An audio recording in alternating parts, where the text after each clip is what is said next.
નમસ્તે મિત્રો, ધર્મ મનીષ પંડ્યા ઓફિશિયલ ચેનલ પર હું મનીષ પંડ્યા આપ સૌનું સ્વાગત કરું છું.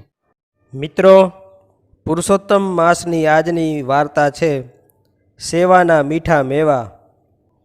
એક વાણિયણ નાની ઉંમરમાં વિધવા બની ગઈ હતી. તેનો પતિ તેની પાછળ કાંઈ માયામૂડી મૂકી ગયો નહોતો. તેથી લોકોના દરણાદળી સૂતર કાંતીને તે પોતાનો જીવન નિર્વાહ કરતી હતી. દર મહિને 11 અને પૂનમ ઉપવાસ કરતી. રોજ દેવદર્શન કરવાનો તેનો નિયમ હતો. આવી ગરીબીની હાલતમાં પણ તે ગાયને ખવડાવ્યા પછી જ ખાતી. એક વેળા તેના ઘરના ચોકમાં એક કથાકાર કથા કરવા બેઠા. કથાકારે કથામાં પુરુષોત્તમ ભગવાનનો મહિમા સંભળાવ્યો અને પુરુષોત્તમ વ્રત કરવાથી શું લાભ મળે છે તે પણ જણાવ્યું. આથી ઘણા શ્રોતાઓએ અને આ વાણિયણે તે વખતે જ પુરુષોત્તમ વ્રત કરવાનો સંકલ્પ કરી લીધો. બીજે દિવસે કથાકારે શ્રમ યજ્ઞનો મહિમા સમજાવ્યો અને સેવા કરનારને મીઠા મેવા અગમ્ય લાભ મળે છે તે દ્રષ્ટાંતો સાથે સમજાવ્યું અને વાણિયણને સેવા કરવાની લગની લાગી. કારણ કે જેની પાસે ધન ન હોય તે તન અને મનથી સેવા કરી શકતું હતું. બીજે દિવસે વાણિયણ નદીએ લુગડા ધોવા ગઈ. ત્યારે ત્યાં કોઈ મહાત્માની પર્ણકુટી આગળ ખૂબ જ કચરો પડેલો જોઈ તેના મનમાં થયું કે હું ત્યાં જઈને સાફસૂફ કરું તો પણ સેવા કરી કહેવાશે. તે લુગડા ધોઈને ઘેર ગઈ અને લુગડા સૂકવવા નાખી દીધા. પછી એક મોટો સાવરણો અને એક પાણી ભરેલો ઘડો લઈ પેલી પર્ણકુટીએ લઈ ગઈ. પર્ણકુટીને અંદરથી અને બહારથી સ્વચ્છ કરી દીધી. પછી સેવા કર્યાનો સંતોષ લઈ અને તે પોતાને ઘેર ચાલી ગઈ. થોડી વારે મહાત્મા પર્ણકુટી આવ્યા તો બધું સાફસૂફ જોઈ અને મંત્રમુગ્ધ બની ગયા. એમને એ ન સમજાયું કે ગુપ્ત રીતે આવી સેવા કોણ કરી ગયું હશે. તેમણે સેવા કરનારને મનમાં આશીર્વાદ આપ્યા. સેવાભાવી વાણિયણ પોતાનો સેવાભાવ પ્રગટ કરવા માગતી નહોતી.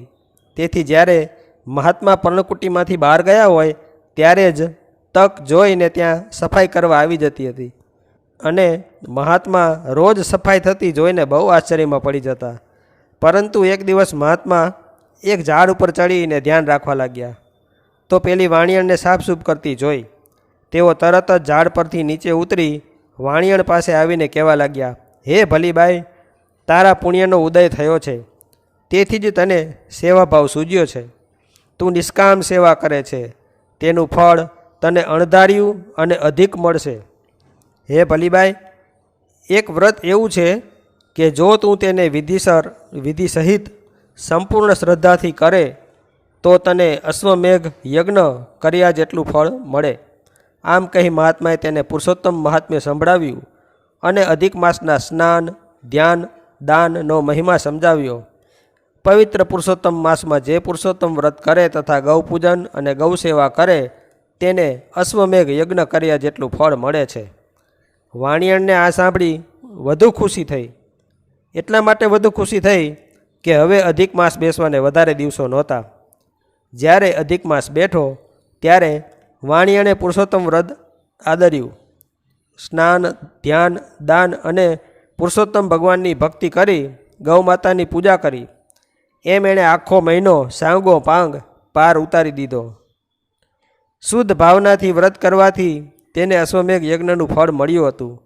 એવામાં વાણિયણને ખબર પડી કે નગરના રાજાનો એકનો એક કુંવર તજા ગરમીથી અને દાહથી ખૂબ જ પીડાય છે. તેને કોઈ ઔષધિ લાગુ પડતી નથી. પરંતુ જો કોઈ અશ્વમેઘ યજ્ઞનું કુંવરને ફળ અર્પણ કરે તો તે જરૂર ઉગરી જાય એમ છે. વાણિયણે આવું સાંભળ્યું એટલે એને વિચાર કર્યો કે પોતે મહાત્માના કહેવા મુજબ પુરુષોત્તમ વ્રત કર્યું છે, તેથી પોતાને અશ્વમેઘ યજ્ઞ બરાબર ફળ મળ્યું જ હશે. તે રાજા પાસે ગઈ અને પોતાના અશ્વમેઘ યજ્ઞના ફળને અર્પણ કરવા તૈયાર થઈ. રાજાએ ગરીબ વાણિયણને જોઈ અને તેનો વિશ્વાસ ડગી ગયો કે આ ગરીબ સ્ત્રીએ અશ્વમેઘ યજ્ઞ કેવી રીતે કર્યો હશે. વાણિયણે રાજાની શંકાનું સમાધાન કરતાં કહ્યું કે પોતે પુરુષોત્તમ વ્રત કર્યું છે અને રોજ ગાય માતાનું પૂજન કર્યું છે. તેથી તેને અધિક માસના પ્રતિદિન અશ્વમેઘ યજ્ઞ કર્યા જેટલા ફળની પ્રાપ્તિ થયેલી છે ને તેની પાસે પૂરા 1 મહિનાનું ફળ જમા થયેલું છે. પણ રાજાના ગળે આ વાત ઉતરી નહીં. પરંતુ કુંવર આ નિમિત્તે ઉગરી જાય એમ વિચારી તે વાણિયણને માંદગીના ખાટલે પડેલા કુંવર પાસે લઈ ગયો. વાણિયણે એક કળશમાં જળ મંગાવ્યું અને તે કળશને એક પાટલા ઉપર સ્થાપિત કરી ત્યાં આગળ ઘીનો દીવો કરી અને ધૂપ કરી આંખો મીચી પુરુષોત્તમ ભગવાનનું ધ્યાન ધર્યું અને પ્રાર્થના કરવા લાગી કે હે પુરુષોત્તમ ભગવાન, મારા વ્રત સેવાના ફળને જો અશ્વમેઘ યજ્ઞના ફળ બરાબર ગણતા હો તો મારું એ બધુંય ફળ હું આપની સાક્ષીએ આ કુંવરને અર્પણ કરું છું અને આશા રાખું છું કે આપની કૃપાથી આ કુંવરની પીડાનું શમન થઈ જશે. પ્રભુ, આપ તો દયાળુ છો, મારી પ્રાર્થના સાંભળી કૃપાવંત થજો. વાણિયણે આવી રીતે વારંવાર પ્રાર્થના કરવા માંડી એટલે ધીમે ધીમે કુંવરની બળતરા ઓછી થવા માંડી. તેને દેહમાં જે ગરમી લાગતી હતી ત્યાં હવે ઠંડક થવા લાગી. સાથે સાથે કુંવરના દેહમાં સ્ફૂર્તિ અને ચમક આવવા માંડી. કેટલીક વારે કુંવર સંપૂર્ણ સાજો થઈ ગયો. તેનું વદન સુહામણું બની ગયું. તેની રોગિષ્ઠ કાયા કંચનવર્ણી બની ગઈ હતી. રાજાના હરખનો પાર રહ્યો નહીં.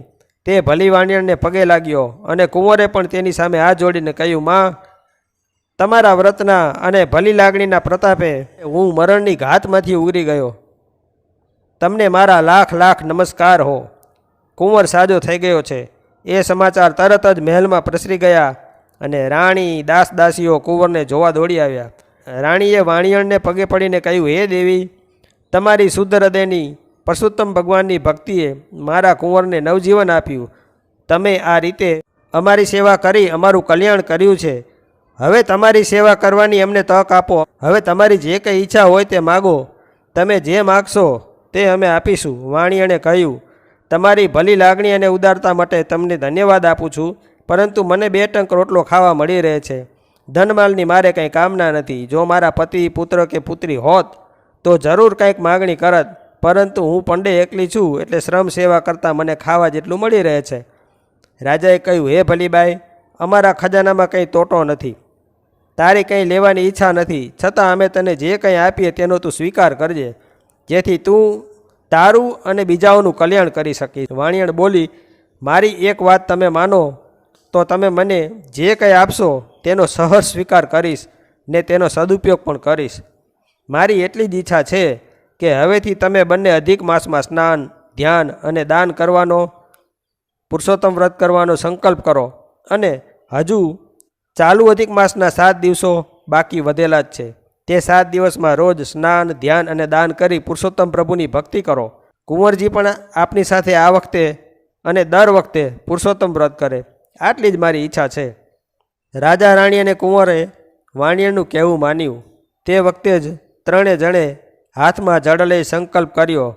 પછી રાજાએ વાણિયણને એક સુંદર મકાન રહેવા માટે બાંધી આપ્યું અને તેમાં એક નાનકડું મજાનું ચાંદીનું મંદિર બનાવી આપ્યું, જેથી તે પ્રભુ ભક્તિ કરી શકે, અને 5000 રૂપિયા તેના જીવન નિર્વાહ માટે આપ્યા. પેલા મહાત્માએ જ્યારે વાણિયણ પાસેથી આ વાત સાંભળી ત્યારે એમને અત્યંત આનંદ થયો. ખરેખર જે ભાવિકો સેવા કરે છે, પુરુષોત્તમ વ્રત કરે છે, તેની સર્વ ઈચ્છા પુરુષોત્તમ ભગવાનની કૃપાથી પાર પડે છે અને અંતે તેમનો વૈકુંઠમાં વાસ થાય છે. બોલો પુરુષોત્તમ ભગવાનની જય. શ્રી પુરુષોત્તમ અષ્ટકનો ગુજરાતી અનુવાદ. હું દેવોના દેવ પુરુષોત્તમને નમસ્કાર કરું છું. સદાય પ્રકૃતિથી પર રહેલા પરમેશ્વરને નમસ્કાર કરું છું. હું રાધાના પતિ તે ઈશ્વરને નમસ્કાર કરું છું. ગોપીજનોના પ્રિય એવા તેમને નમસ્કાર કરું છું.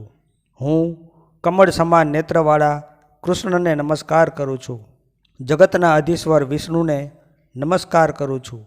હું પાપોને હણનારા તે દેવને નમસ્કાર કરું છું. તે પુરુષોત્તમને હું નિત્ય નમસ્કાર કરું છું. હું 30 દેવોના એકમાત્ર નાથ એવા દેવને નમસ્કાર કરું છું. શરણે આવેલાનો મિત્ર બનનારને નમસ્કાર કરું છું. હું ભવસાગરમાંથી પાર ઉતારનાર ભક્ત વત્સલને નમસ્કાર કરું છું. શત્રુઓનો નાશ કરનારા તે નેતાને નમસ્કાર કરું છું. હું કાળના પણ સ્વરૂપ કલનાતીતને નમસ્કાર કરું છું. પરમ પવિત્ર એવા તત્વને નમસ્કાર કરું છું.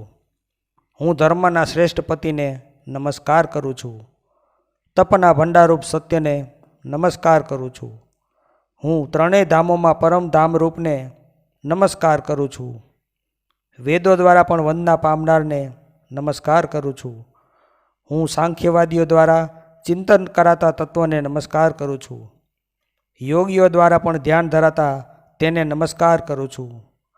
હું સર્વના એકમાત્ર ઈશ્વરને નમસ્કાર કરું છું. અપ્રમેય એવા નારાયણને નમસ્કાર કરું છું. હું મધુદૈત્યને મારનારા તે દેવને નમસ્કાર કરું છું. દર્શનીય એવા દામોદરને નમસ્કાર કરું છું. હું અનંત ઐશ્વર્યથી શોભતા અંગવાળાને નમસ્કાર કરું છું. શરણે આવેલાના કલ્પવૃક્ષ સમાન દેવને નમસ્કાર કરું છું. હું સર્વદેવો દ્વારા પૂજિત ચરણવાળાને નમસ્કાર કરું છું. ભવરૂપી રોગના વૈદ્ય એવા દેવને નમસ્કાર કરું છું. હું ફક્ત ભક્તિથી જ સરળતાથી પ્રાપ્ત થાય તેવી મૂર્તિને નમસ્કાર કરું છું. શાંત અને મનને શાંતિ આપનારા શ્રેષ્ઠને નમસ્કાર કરું છું.